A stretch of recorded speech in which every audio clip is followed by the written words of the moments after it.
This lesson on Revit.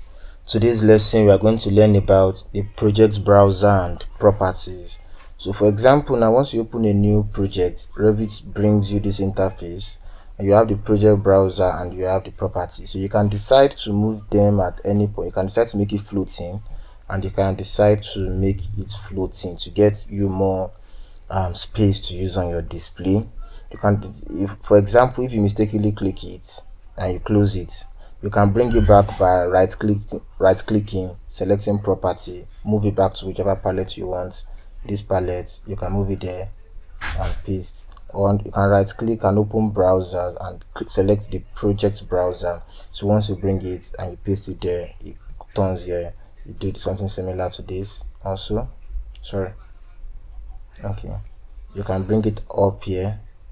You can choose to bring it up. Once it's blue, you paste there and you see there, but which in case I don't want, so I just want it somewhere similar here, so I can bring it here. Okay, so I can paste it. I'll leave it. I prefer it floating, or I can bring it here at this point. Okay, but for now it's too large, so I can right click on it and close it, whichever one I want.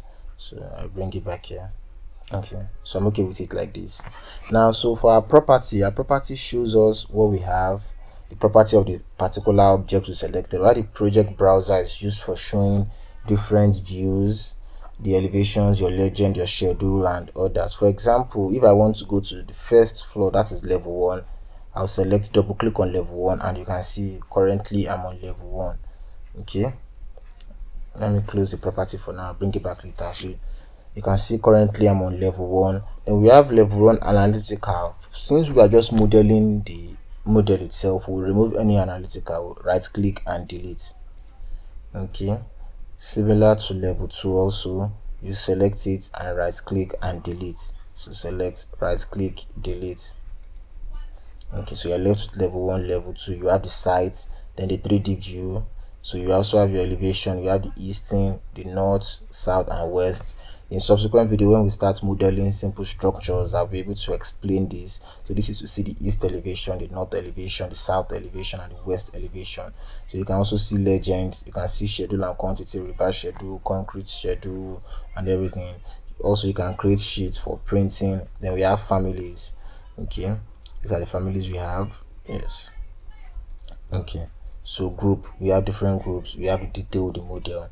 So I can close this also and bring in my property. Right click, just select property, and you see floating here.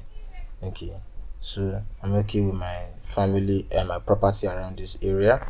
So now, for example, if I select a beam, once I select the beam, you see the current go back to the structure, select the beam. Now the current beam I'm selecting is a U beam, universal beam, 305 by 102 by 23. That's the property name.